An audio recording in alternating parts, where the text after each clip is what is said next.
اللہ تعالیٰ نے قرآن کریم میں بار بار اہل ایمان سے نماز کی پابندی کا مطالبہ فرمایا ہے، بار بار حکم ارشاد فرمایا کہ نماز کی پابندی کریں۔ تو نماز ایک ایسا فریضہ ہے جو کسی بھی صورت میں مومن کی زندگی سے جدا نہیں ہو سکتا۔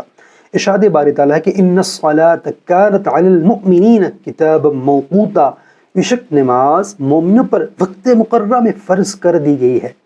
یعنی جیسے ہی نماز کا وقت ہوا اسی وقت مومن پر نماز فرض ہو گئی، اب اس نے ہر حال میں وہ نماز ادا کرنی ہی کرنی ہے، چاہے وہ کہیں بھی ہو، کسی بھی حالت میں ہو، کسی بھی صورتحال میں ہو، اس کو نماز ادا کرنی ہی کرنی ہے۔ بلکہ دوسرے مقام پر تو یوں فرمایا حافظوا علی الصلوات، اپنی نمازوں کی حفاظت کرو۔ اللہ تعالیٰ نے مومنوں سے نماز کی پابندی کا مطالبہ فرمایا ہے، تو نماز وہ ایسا فریضہ ہے جس کی پابندی کا مطالبہ اللہ تعالیٰ نے فرمایا ہے۔ تو ہمیں نماز کسی بھی حالت میں، کسی بھی صورت میں، کسی بھی کنڈیشن میں نماز کی معافی نہیں ہے، ہر حال میں نماز ادا کرنی ہی کرنی ہے۔